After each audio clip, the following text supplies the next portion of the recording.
Muy bien, entonces iniciemos a hablar de este movimiento y cuál es la participación de nuestra entidad federativa en el mismo. Vamos a empezar mencionando muy brevemente algunos de los principales antecedentes de esta situación. El antecedente común a cualquier tema que verse sobre la seguridad del paciente se encuentra en la publicación del libro Errar es humano por parte de la Academia Americana de Medicina. En este libro fue donde por primera vez se habló abiertamente de que el personal médico puede cometer errores, por supuesto, no intencionados, y estos derivar en muertes de pacientes. A partir de entonces y hasta la fecha, diferentes instancias han generado estrategias, propuestas, premisas que sean útiles para disminuir la posibilidad de la ocurrencia de este tipo de errores. Entre estas instancias encontramos, por supuesto, a la OMS, la OPS, la AHRQ, la misma Academia Americana de Medicina, que todas ellas han generado en su momento su propuesta y todos recordamos seguramente las 10 iniciales acciones que había lanzado la OMS para mejorar la seguridad del paciente, que después derivaron en las 6 metas internacionales por la seguridad del paciente, y en nuestro país tenemos actualmente las 8 acciones esenciales que todos conocemos bien. Y es dentro de este contexto que en el año 2012 el ingeniero Joe Kiani, un ingeniero biomédico que es director de una compañía llamada Massimo, que diseña equipo biomédico, y quien posterior a vivir de manera cercana la muerte de alguien derivado de un error médico, pues decidió hacer algo para evitar estas situaciones. Y fue así como se dedicó a crear una organización llamada Movimiento por la Seguridad del Paciente, que en estos momentos ya es un movimiento conocido a nivel mundial. Esto fue creciendo de poco a poco. En el 2013, por ejemplo, creó una fundación para el movimiento mediante la cual empezó a financiarse. Con el paso del tiempo fue escalando este movimiento hasta lograr llevarlo al Senado de Estados Unidos de Norteamérica, en donde a partir de ahí ha recibido apoyo por expresidentes. Y es así como actualmente su idea original, muy local de inicio, ahora tiene impacto a nivel internacional. Entonces hablemos rápidamente de cuáles son las premisas básicas de este movimiento. La idea central son los desafíos. ¿Y qué es un desafío? Pues son todas aquellas situaciones complicadas o peligrosas a las que se enfrentan tanto los pacientes como el personal de salud todos los días. Y esta idea nos pone de frente una situación que jamás nos hubiéramos imaginado. Y esta situación es que el hospital representa un gran peligro para los pacientes. Históricamente se concebía que no había lugar más seguro para un enfermo, para un paciente, que un hospital. Pero hoy sabemos que ser paciente en un hospital es una de las actividades de mayor riesgo que puede realizar el ser humano. Solo en Estados Unidos los eventos adversos son la tercera causa de muerte en ese país. En otros países esta situación se desconoce básicamente por falta de registro. Una vez que ya tenemos consciente la idea de desafío, vamos a hablar rápidamente de cómo se estructuraron las estrategias para hacer frente a estos desafíos. El ingeniero Joe Kiani, con la base de su idea en la mente, se acercó a los profesionales y expertos que pudieran ayudarle a estructurar la solución. De este modo convocó a figuras prominentes del mundo de la salud, tales como investigadores, personal médico, personal de enfermería, por supuesto, tecnólogos de la salud, y no podían faltar especialistas en el tema de seguridad del paciente. Y el conjunto de todos estos profesionales llegó a un consenso de cuáles eran los desafíos comunes a los que se enfrentaban todos los pacientes en cualquier hospital del sistema de salud. Y una vez que se identificaron esos desafíos, se dedicaron a diseñar las propuestas para hacer frente a esos desafíos. Fue así como se generaron las soluciones procesables para la seguridad del paciente, que por sus siglas en inglés conocemos como apps. Este concepto de apps es el segundo concepto básico después de desafío que vamos a estar manejando siempre cuando hablemos del movimiento. Inicialmente se identificaron 13 desafíos y se generaron su respectiva solución procesable. Después se convirtieron esos 13 en 18, que son los que encontramos listados en esta diapositiva.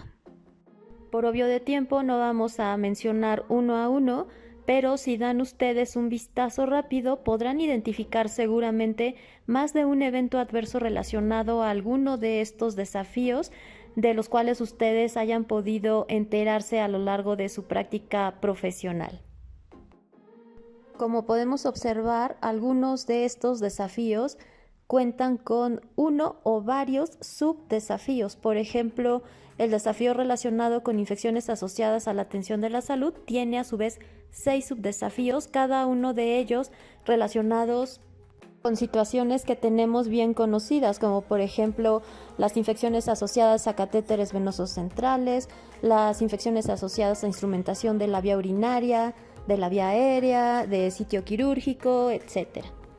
Y así, de la misma manera, podemos ir analizando cada uno de estos desafíos identificados. Algunos los tenemos muy en la mira, como por ejemplo la prevención de caídas, por ejemplo la seguridad obstétrica, la seguridad neonatal, que tiene que ver con el uso adecuado de oxígeno suplementario para evitar complicaciones que después derivan en muertes tempranas, y delirio posoperatorio, muertes por mal vigilancia de sondas nasogástricas, eventos adversos secundarios a problemas en la comunicación de transferencia, es decir, entre cambios de turno, cambios de servicio, cambios de hospital a hospital. En fin, todos y cada uno de estos desafíos se han identificado como problemas comunes no solo en los hospitales de México, sino en los de todo el mundo. Y para cada uno de estos desafíos y subdesafíos, el Movimiento por la Seguridad del Paciente propone la solución procesable que se puede implementar con la adecuación necesaria de acuerdo al sistema en el que nos encontremos.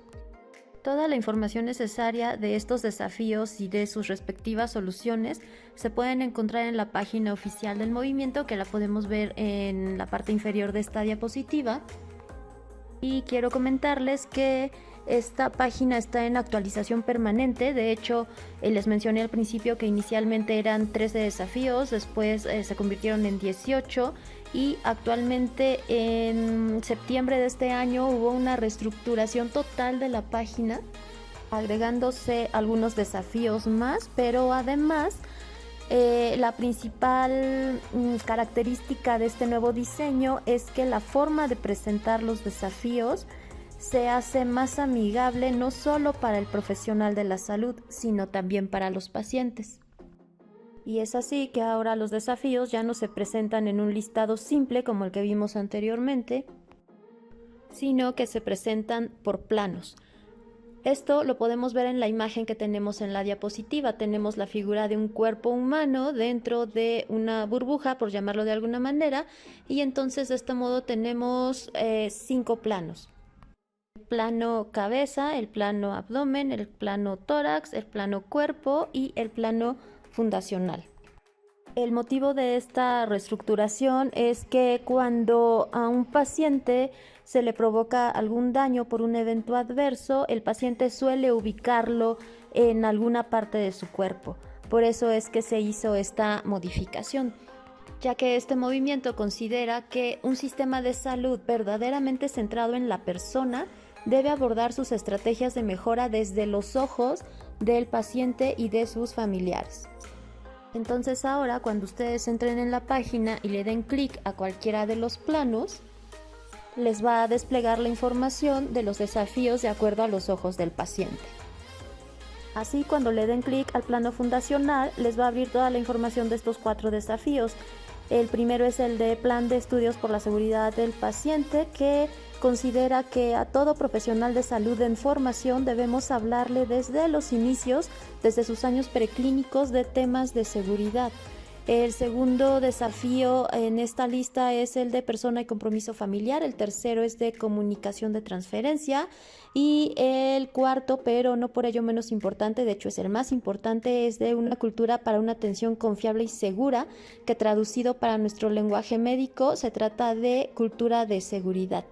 La idea de que estos 4 desafíos estén en el plano fundacional radica en que estos 4 desafíos son los que idealmente deben implementarse primero en cualquier organización que quiera entrar al movimiento, porque si los tienen bien implementados, los demás son mucho más fáciles.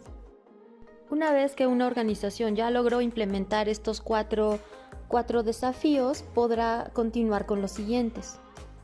Así, cuando den clic al plano cabeza, obtendrán la información relacionada al desafío de delirio posoperatorio y al de salud mental. Al dar clic en el plano tórax van a tener la información del desafío de gestión de la ventilación, del de seguridad de vía respiratoria, el desafío relacionado a eventos embólicos, el relacionado a manejo de la sangre del paciente y el que tiene que ver con emergencias cardiopulmonares. Aquí me gustaría hacer énfasis en este último desafío, ya que si tuvieron ustedes oportunidad de ver la transmisión en línea que realizamos hace poco de un foro por cultura de seguridad por parte del Área Estatal de Calidad, este giró en torno precisamente a este tema de prevención de paros cardíacos intrahospitalarios, que es totalmente diferente a la implementación del Código Azul. De hecho, se trata de implementar acciones para evitar llegar a códigos azules. Siguiendo con los planos, cuando den clic al plano abdomen van a obtener la información del desafío de seguridad de la sonda nasogástrica, seguridad obstétrica, seguridad de la glucosa y seguridad neonatal. Todos estos con la finalidad de evitar muertes por incidentes asociados a estos temas. Finalmente, si le damos clic al plano cuerpo, vamos a obtener la información del desafío relacionado a manejo de medicamentos, al de caídas y problemas de movilidad, al de sepsis, al desafío de cirugía segura y al relacionado con todas las infecciones asociadas a la atención de la salud. Insisto, todos estos desafíos y las soluciones que propone el movimiento para enfrentarlos, tienen como objetivo final evitar muertes innecesarias derivadas de incidentes que tengan que ver con cualquiera de estos temas. De este modo, el objetivo actual de este movimiento es lograr 0 muertes evitables para el año 2030, es decir, evitar que en nuestros establecimientos se produzcan muertes derivadas de incidentes que se relacionan con cualquiera de estos desafíos a los que nos enfrentamos junto con los pacientes todos los días. Así que una de las aportaciones más valiosas de este movimiento es que nos obliga a medir no cuántas capacitaciones hacemos ni cuántas acciones realizamos, sino a cuantificar cuántas vidas salvamos derivadas de las acciones que implementamos. Y dentro de la información de cada una de las apps que podemos encontrar en su página, nos enseña la manera de medir y de cuantificar esas vidas salvadas. Esta es una captura de pantalla de la página del movimiento en donde nos va mostrando cómo se van adhiriendo hospitales alrededor de todo el mundo. Y así podemos observar que hasta hace 3 días había 4.793 hospitales adheridos alrededor de todo el mundo y ellos han ayudado a salvar 93.276 vidas cada año. Y además tienen a 92 empresas de tecnología sanitaria adheridos con ellos. El Estado de México empezó a adherirse a partir de junio de 2018 y a la fecha hemos tenido 2 grandes logros. Hemos logrado que 2 hospitales de nuestra red del ICEM alcancen el estatus de hospitales del programa 5 estrellas de este movimiento. Tenemos otros varios hospitales en los cuales se empezó la adhesión, pero desafortunadamente no se ha tenido el mismo impacto, no se ha logrado que la organización se comprometa en su totalidad desde niveles superiores hasta el último nivel operativo, pero bueno, seguimos trabajando en ello y por eso es que tenemos el primer contacto con ustedes, porque esperamos que en esta organización se logren implementar estos desafíos. Es importante hacer énfasis en este momento al desafío relacionado con la cultura para una atención segura y confiable, o sea, cultura de seguridad, ya que en estos años que hemos estado tratando de implementarlo en diferentes hospitales, nos hemos dado cuenta de que es el que más difícil es lograr su implementación efectiva y real. Este desafío involucra a toda la organización, a la organización en su totalidad, desde los líderes hasta el último operativo. Y básicamente consiste en crear un ambiente dentro de esa institución de responsabilidad, de confianza, de transparencia y de seguridad. Estas 4 condiciones, cuando son reales, garantizan que una organización es totalmente confiable y por lo tanto segura para todos. Cuando estas 4 características están realmente afianzadas dentro de la cultura de la organización, se favorece que, en primer lugar, se identifiquen los errores que se pueden cometer o incluso los que ya se cometieron. En segundo lugar, que se reporten esos eventos y en tercer lugar, que se analicen para poder generar estrategias de mejora que eviten que se repitan y que continúen dañando a otros pacientes o incluso provocando la muerte de pacientes, porque a veces tenemos muertes que no relacionamos con eventos adversos. Dentro de la información ejecutiva que encontramos de este desafío en la página oficial del movimiento, encontramos que se le da muchísima importancia a que las juntas directivas de los hospitales deben centrarse no solo en las finanzas, sino que deben tener como primer punto en todas sus reuniones la calidad y la seguridad de la atención tanto para usuarios como para profesionales de la salud. Y se ha visto que esas organizaciones tienen mejores resultados que los que solo se centran en finanzas.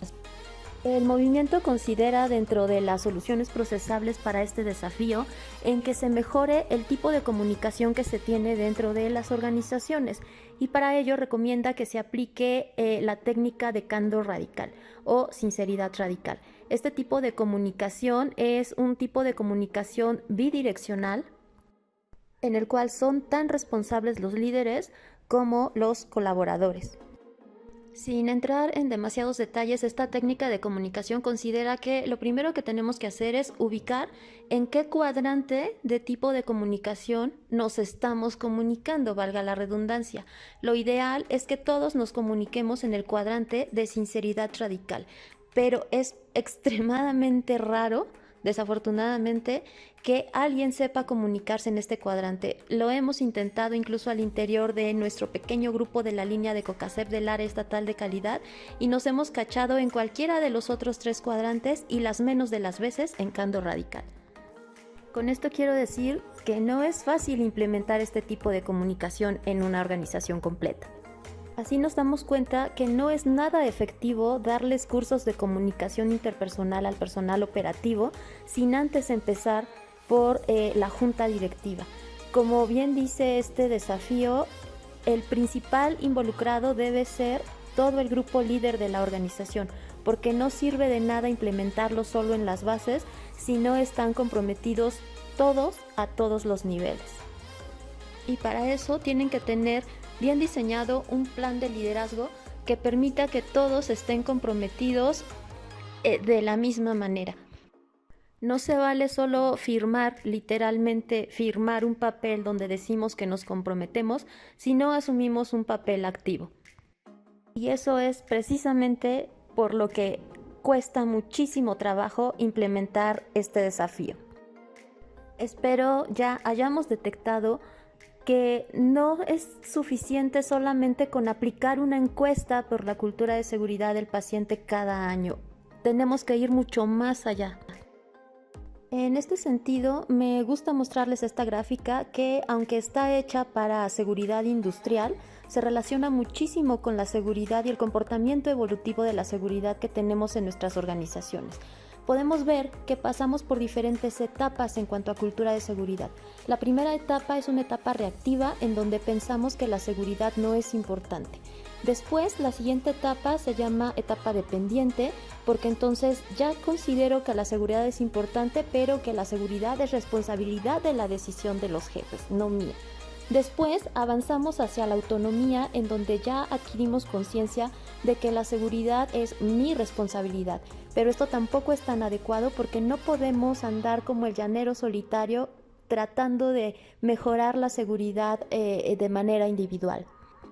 El estado ideal es que lleguemos a la etapa interdependiente, en donde ya todos estamos perfectamente conscientes de que la seguridad es responsabilidad de todos y que de esta manera vamos a generar menos incidentes, menos eventos adversos en nuestros pacientes y en nuestros propios profesionales de la salud, y de esta manera menos muertes que no tendrían por qué estar ocurriendo dentro de nuestros hospitales.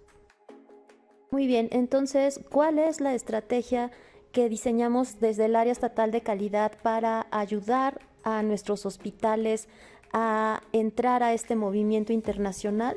Pues en primer lugar, lo que tienen que hacer ustedes como parte operativa y directiva, dependiendo del caso de este hospital, tendrían que entrar a la página, registrarse, revisar la información de los desafíos que sean de su interés. Cada uno de los desafíos trae un resumen ejecutivo muy claro, y después del resumen ejecutivo viene la propuesta de la solución procesable para que la adapten a su organización.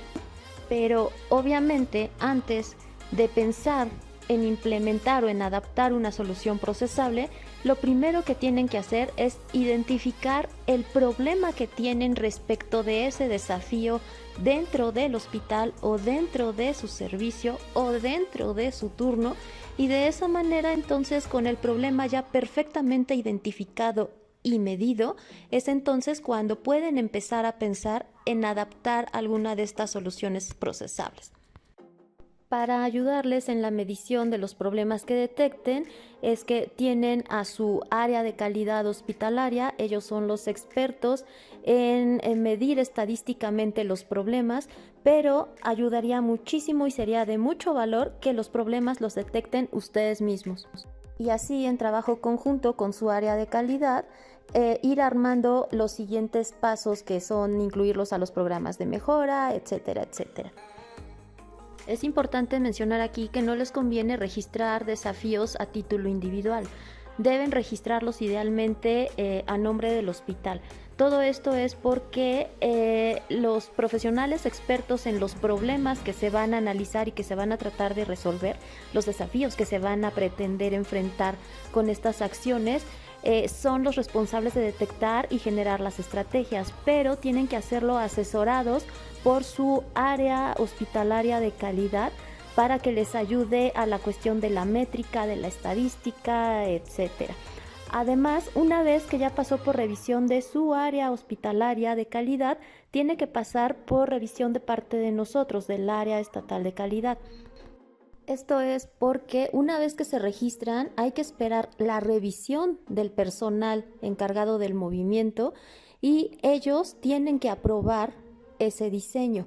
Todas estas revisiones entonces que les solicitamos previo a que lo registren es para facilitar esa aprobación, para que se los aprueben lo más rápido que sea posible, porque un desafío registrado pero no aprobado pues no es válido. Por otra parte, no crean que alguien se va a robar su proyecto con todas estas revisiones, porque si bien les decimos que va a quedar registrado a nombre del hospital, ustedes son los que van a realizar ese registro, y quien realice el registro y quien sea responsable del proyecto es el nombre que va a quedar como contacto dentro del movimiento, y a quien se le va a solicitar toda la información necesaria cada vez que la página del movimiento nos pida actualización. Y pues entonces el primer paso que tienen que hacer es entrar a la página, a la dirección que les pusimos en las diapositivas anteriores, y revisar los resúmenes ejecutivos de los desafíos que sean de su interés y que consideren son útiles para implementar y evitar muertes no necesarias. Pues bien, con esto espero haber logrado despertar su interés y que quieran adherirse a alguno de estos desafíos.